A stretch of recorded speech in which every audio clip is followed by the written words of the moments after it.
Hello everyone, welcome back. This is the Town Manager Download, a podcast about local government in the town of Shrewsbury.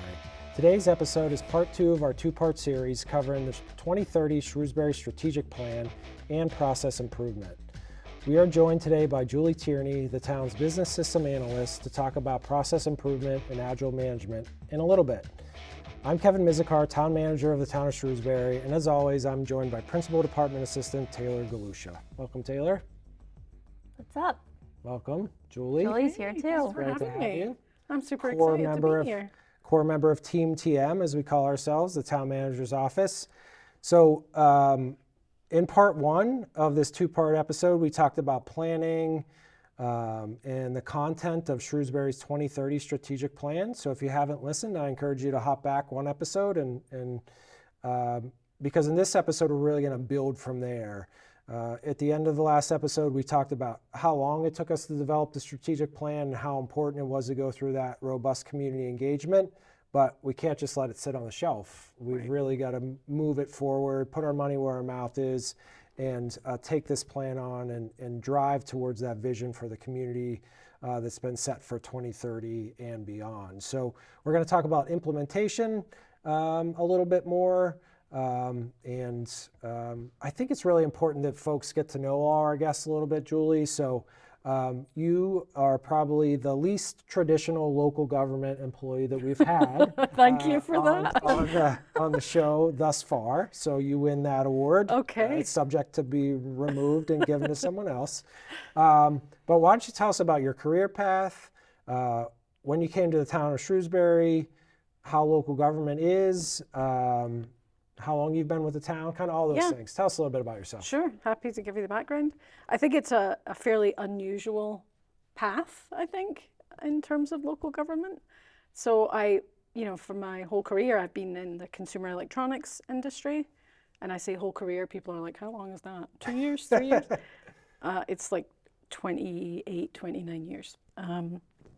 So I actually graduated with a background that's not remotely connected to government at all. So my graduate degree was in product design from Glasgow School of Art in Scotland, which is why I sound like this. Oh, it's not a Boston accent? No, sir. No, sir.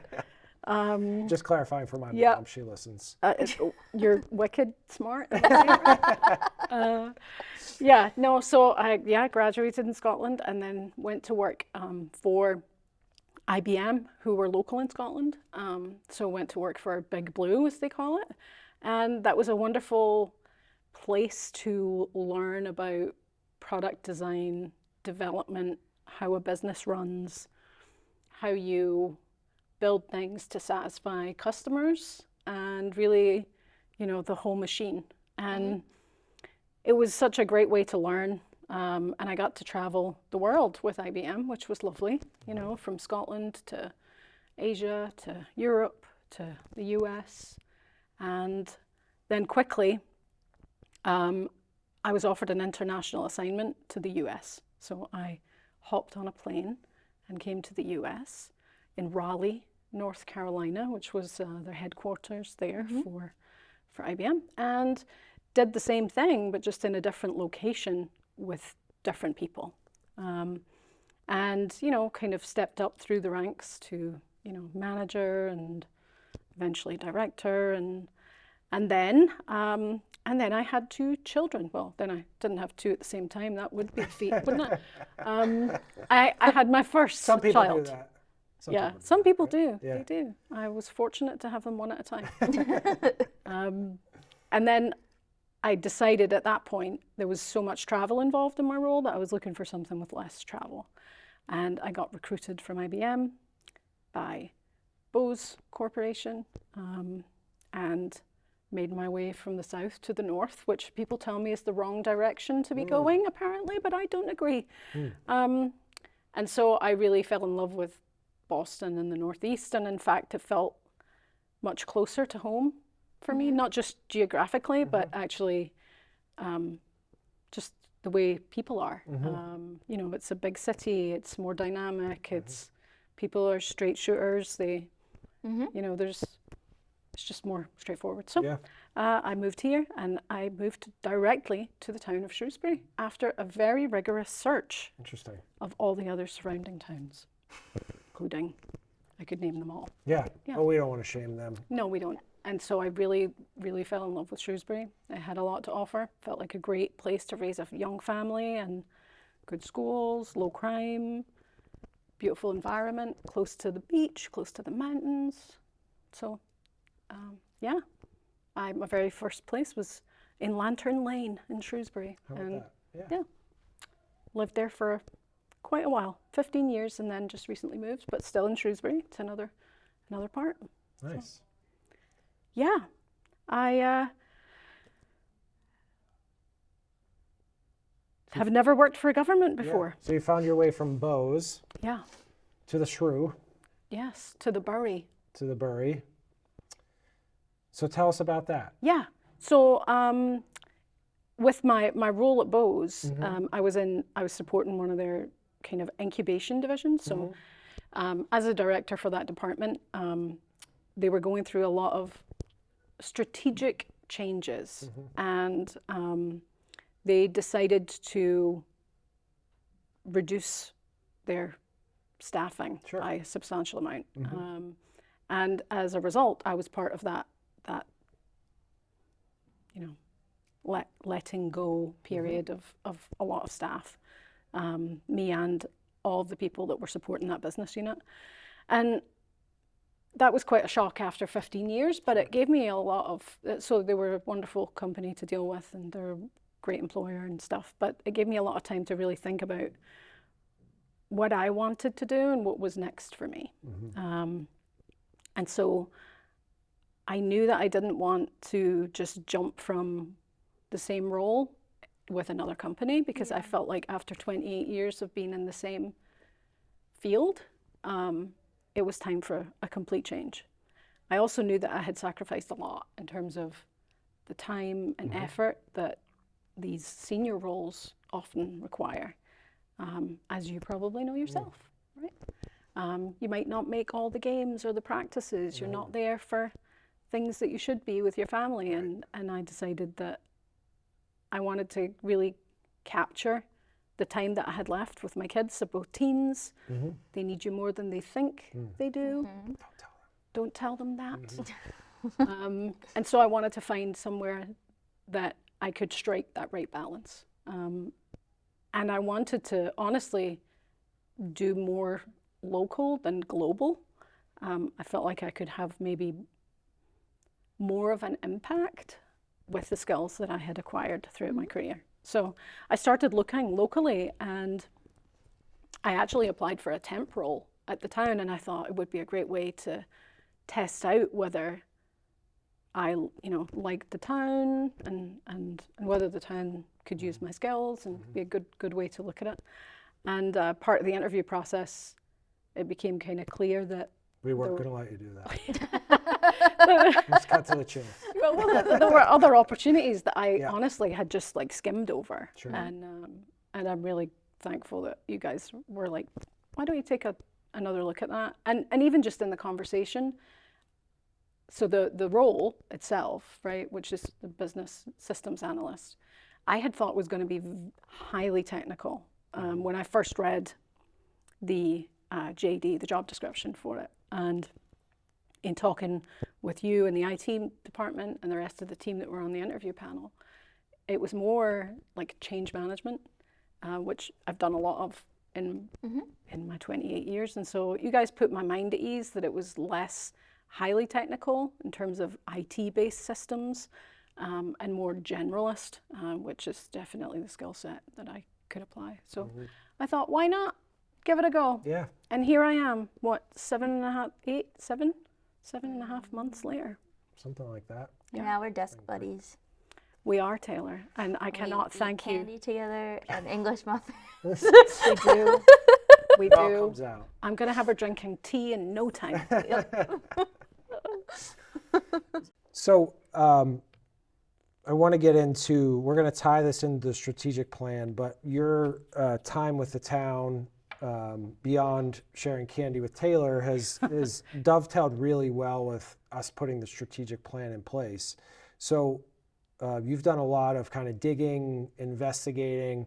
The vision for your position, which you've carried out beautifully, is that, at least whenever I was trying to sell it, is the town had done a good job over the last decade plus of moving to a digital environment, putting software in place to automate our business processes and systems and key components of our business. But we had a lot of stovepipes and we weren't well integrated. And as we emerge into more of a city than a small town, and we have 40,000 residents and thousands of permits each and every year, and probably tens of thousands of interactions with customers, we could see that our systems, where they used to be good enough in and of itself to just automate or plop a piece of software in place, weren't really providing the results that we wanted. So talk about what you've done over the last 7 months, the investigation, the process, what you've learned.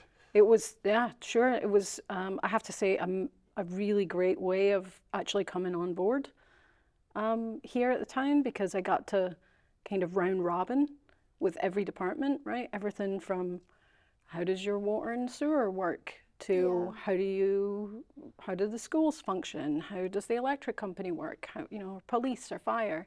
So it was a really good learning curve for me, because I never honestly had to think about how my town really worked behind the scenes. So part of what I did was actually meet with the department leaders, and kind of dig into what systems they were using, what their workflows were like, what their business practices were like, and kind of do an inventory. And it was really clear that there was a lot of great progress, like you said, but a lot of siloed operations, right? And I think what's great about this role is, for the first time, somebody's actually connecting the dots between departments and workflows and tools, and kind of saying, hey, this system that you're using over here actually has much more capability than you are using it for. So looking at underutilizations, looking at new and different tools that might be able to do things better than they currently are. Really just looking at value for money, what we're getting, how we're using it, and how we could be using it differently. And also, as well as overlaps, seeing gaps, so things that we may or may not have that we could use that would help us just be more efficient, and just have more data so that we have the right data to start working from. So what are those numbers? What is that data that you've seen? Like, how many systems? Oh yeah. Like, what does that look like in our current environment, and where do you think we could go? Yeah, it was an expedition unearthing that these stats, I'll tell you.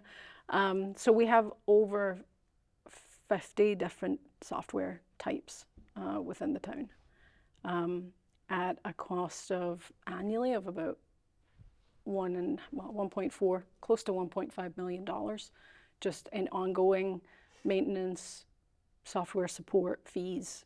So that's a significant amount. Not so much in terms of the value, because more and more software as a service is kind of where things are going. You don't just pay for the software anymore and you use it perpetually for free. You kind of pay for storage, you pay, so it was more the 50 plus that was the thing that really opened my eyes, where it seemed like departments had, through no fault of their own, just acquired things organically without much cross-functional vetting. Well, not vetting, but cross-functional review, right? Hey, could you guys use this too? If we both use this, then we don't need two, we could use one, things like that. Right. So the 50 plus was the thing that surprised me. I do think that number can come down quite significantly.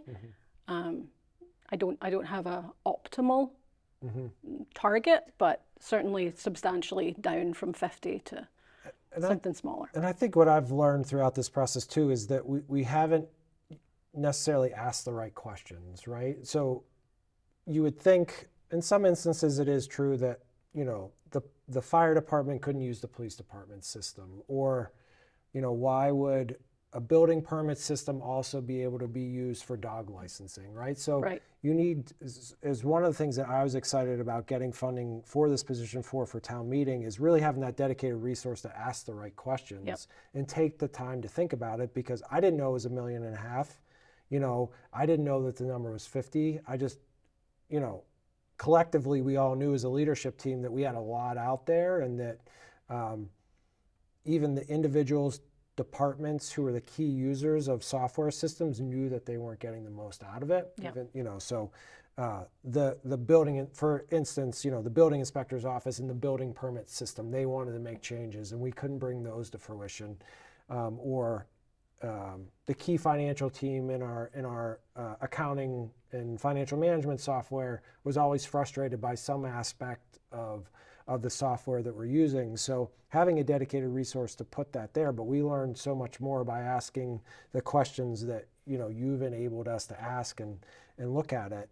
And you brought a different approach into this that I could have never envisioned because of your skill set. So that's why, and it was David Snowden, he gets all the credit in the world, was, you know, well, let's put a hold on this part-time job and let's move you to the right interview process with the town. So I commend him for having that vision and knowing what the town needs and everything that was on the table.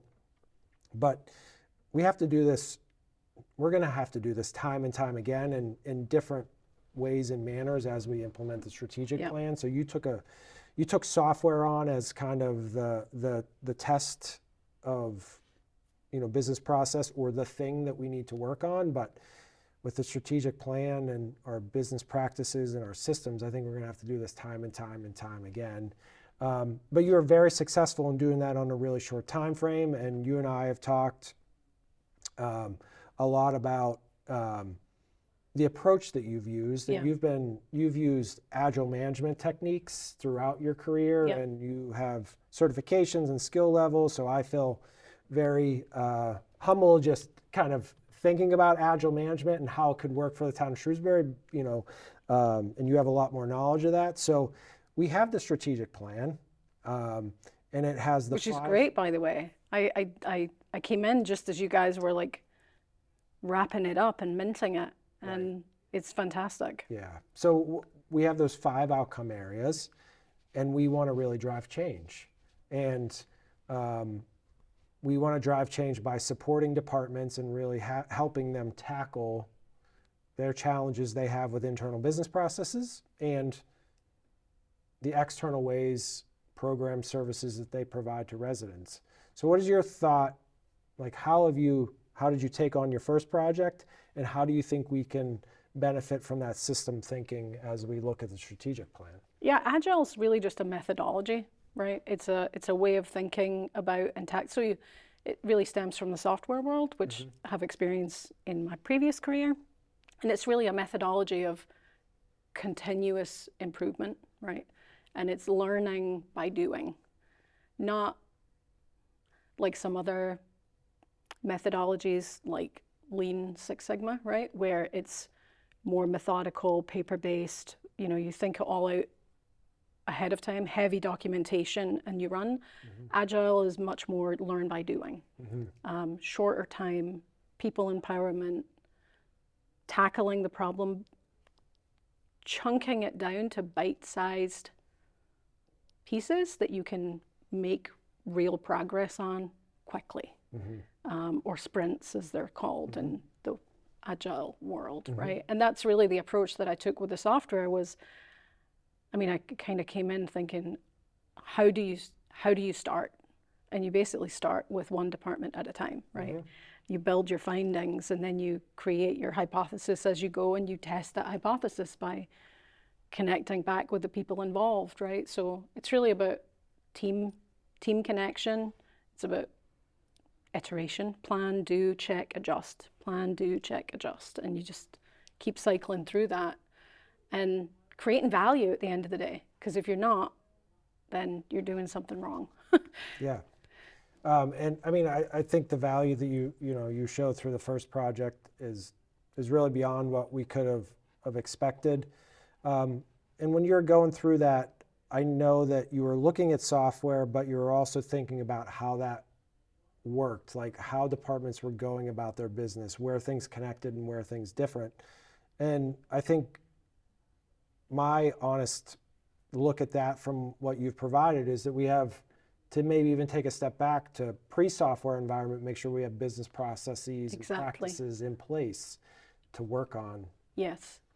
There's always this, I don't know what you want to call it, but you could say, oh, let's deploy a software solution to fix the problem. But if you don't have a really stable, solid, repeatable foundation, you're just going to magnify whatever is potentially erroneous in that process, right? So first you need to sort out your processes, your workflows, make sure your standard operating procedures are just that. They're standard, everybody knows them, it's repeatable, it's error-free, and then you can attach the right software solution to that. But that's the cherry on top. It's not where you begin. So yeah, a lot of that was really uncovering, variation in standards, right, across the town, and where we need to strengthen them and where we need to create them in some places. And I think an area of creation that we need to do, which shouldn't take a lot of creativity, is key performance indicators. Yes. Right? Like, how are we going to judge whether or not we're moving the needle in the direction that strategic plan wants us to move in, and just common business functions? So exactly. I mean, that's, I think one of the steps, I think in every project that you take on, you learn where you need to accelerate, move forward, and where you need to take a step back. And I think, we need to take a step back and make sure that we can baseline the work that we're doing for the residents and say, it takes this long to turn this around, it takes this long to turn that around. We have 80 people receiving this service and 35,000 receiving this one, and how do we compare and judge the value of all of those? So key performance indicators. You got it. Look at you. Yeah, I mean, you quickly came up with a 100-some page document of some California city or something that we can build from. So they're out there, but I mean, that's really behind the scenes, but it will ultimately play its hand and allow us to demonstrate to the residents the work that we're doing. Yeah. But make real changes in their lives. Ultimately, that's the key, right? A KPI or a key performance indicator is about what are you going to try to measure? What is the right thing to measure for that discipline or that role, right? How well are we performing right now in various aspects of the service that we provide? And that could be above par, it could be on par, it might be below par. But I think it's good to just be honest with ourselves as to how our citizens would rate that service, and how our services relate to the other surrounding towns and communities that people might choose to join, right?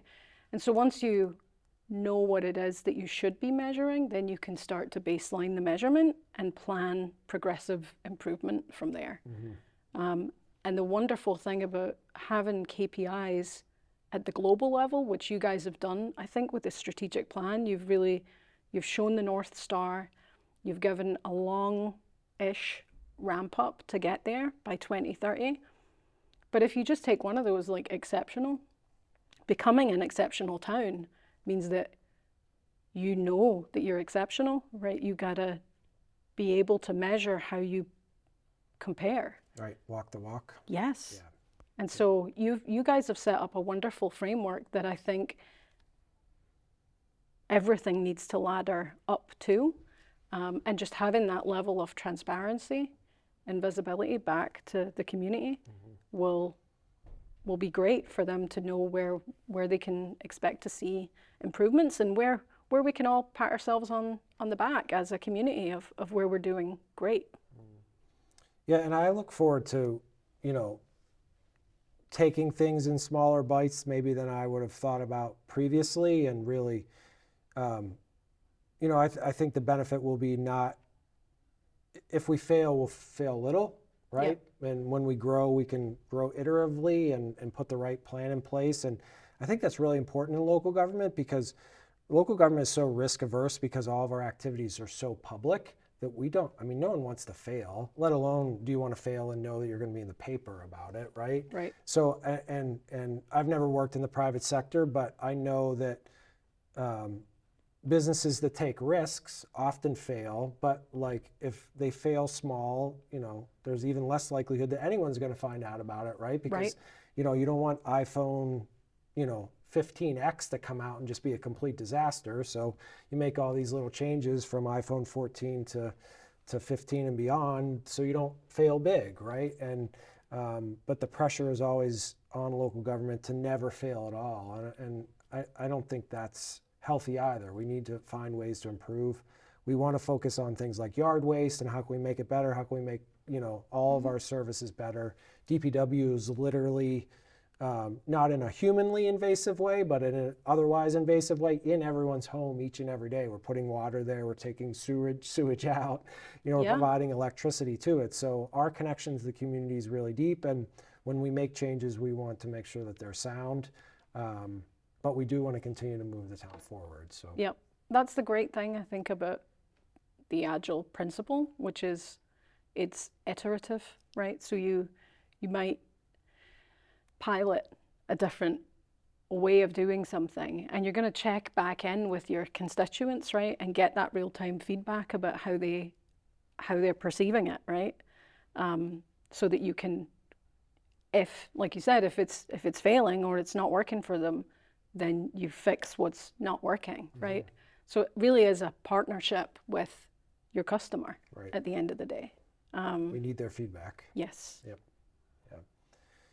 So, I mean, this is just really a kind of a snapshot into our latest thinking. You know, we're building the fiscal year 24 budget, and we're working with departments with how funding will tie with the strategic plan.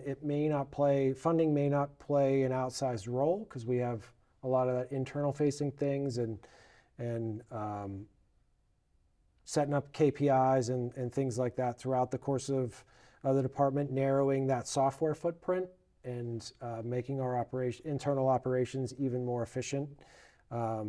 Ultimately, our goal with all this is to be the best local government in the world and continue to drive that, you know, step by step each and every day. So the strategic plan really sets us on that path and allows us to connect with the residents and know that as long as we're following that plan, that we're moving in the direction that they've asked us to move in. And you know, we're grateful for Julie to come in and really talk to us about, you know, some tactical ways that we can do this and the work that she's already done to help us make business process improvements and business systems improvements and being the best local government in the world. So that leads us to the best segment of the Town Manager Download, which is one of our favorite, just like every other episode. So, or every other segment that we come up with.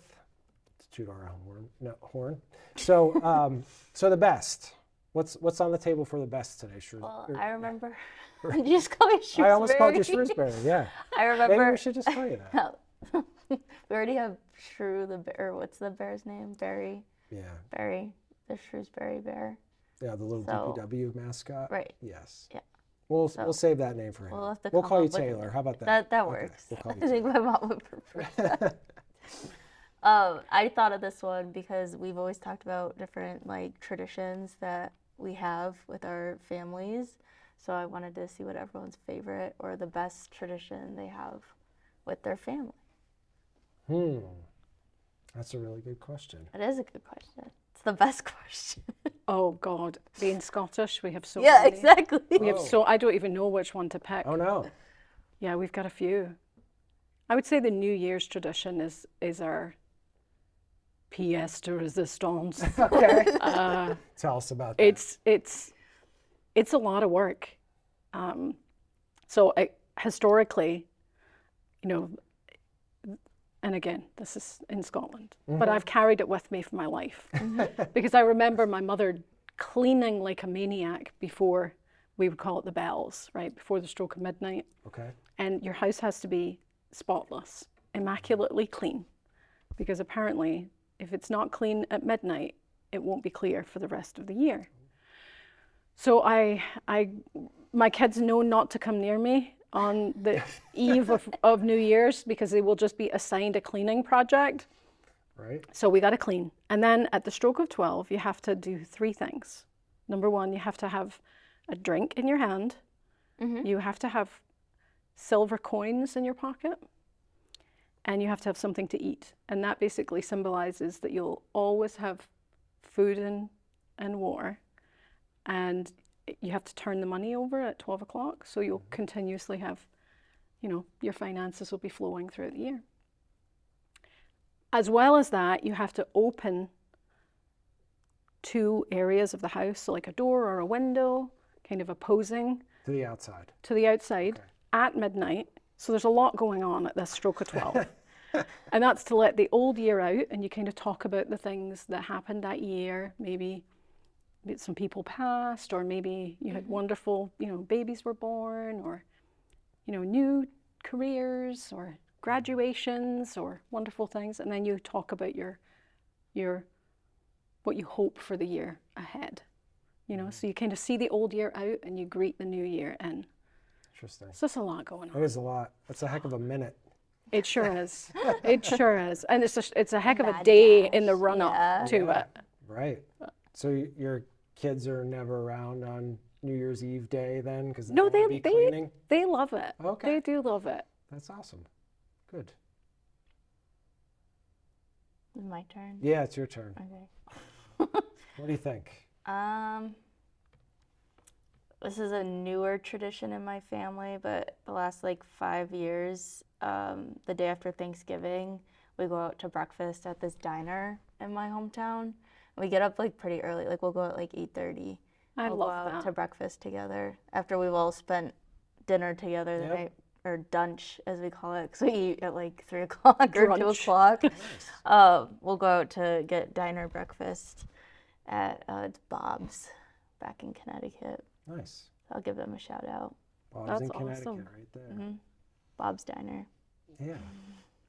I mean, so I feel like we have a ton of little traditions, and I mean, I grew up in a household with really not strict traditions, but we went to my grandmother's house on Sundays for lunch or for dinner, and for Christmas Eve, if it was I was at the same place, same year every time, and so I grew up in kind of that strict tradition. But since I've been married and have our own family, we've been less traditional maybe. But the things that I love that we do is just the simple things, just pick up and go to the beach for the day. We've started a very expensive tradition of going to Disney a lot, which Taylor talked about. I was at the going to beginning say, of you the guys last have something in That's common. my family tradition. So, but we just love it, and I can't find a way to spend that kind of money anywhere else, because it won't live up in my mind. So, which is a problem, but but I've really enjoyed that. And I also think back to those solid traditions, and what were my parents' perspectives of them. Maybe they weren't as hard and fast for my mom as they were my dad, but as a kid you're this is the only way life works, right? Right. Well, I mean, that tradition. And you I'm carried still forward. carrying Yes, it forward, exactly. generation after Yeah. generation. So it's interesting. Yeah, but That's cool. yeah, so it's I've never taken my kids to Disney. no. It's fun. Yeah, Plan your vacation. we've I know who to come to if between We the have two a of lot of- you, we have a lot I of think I've got tips. it covered. yeah, we'll be happy to help. Just give us a few days of time, and we'll get you through all of it. Right. Brilliant. Right. Brilliant. So, anything else you want to share about your time with the town, or thoughts moving forward with the strategic plan, or projects that you're looking forward to? Just how really welcoming everybody was.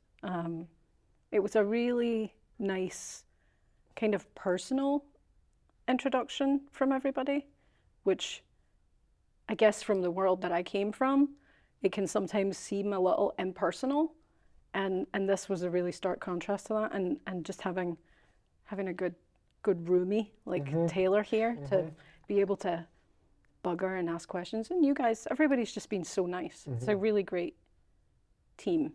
I do have to say that, like, your comment about you never thought about your local government much before you started working here, like, that is the A+++ of our job, which is funny, right? Like, honestly, the less that you think about how your local government helps you, the better job we're doing in some ways. So we take that as a very high compliment. At least I do. Like, that's like, we should be running in the background and not messing your life up. Right. Minimum. Yes. Do you know exactly. what I mean? And we obviously strive to do much more than that, but we're okay with that as well. We know everyone can't engage all the time, doesn't have the opportunity, will only engage if things are going wrong, and so and that's okay too. Right? Yeah, that's perfectly fine. We serve everyone the same in the best way that we can. So that's great. I mean, I look forward to working with both of you in the implementation of the plan and continue to move things forward and supporting all the departments to that end. Yep. Which is what I know we're all focused on in the coming months. So, Julie, I really have to thank you for coming in and sharing your time and your story with us and all the things that you've been working on. This has been another great conversation on the Town Manager Download. Just a reminder to our guests, if you have any questions or comments, you can reach us at tmdownload@shrewsburyma.gov. On behalf of Taylor Galusha, I'm Kevin Mizikar. Thank you for listening.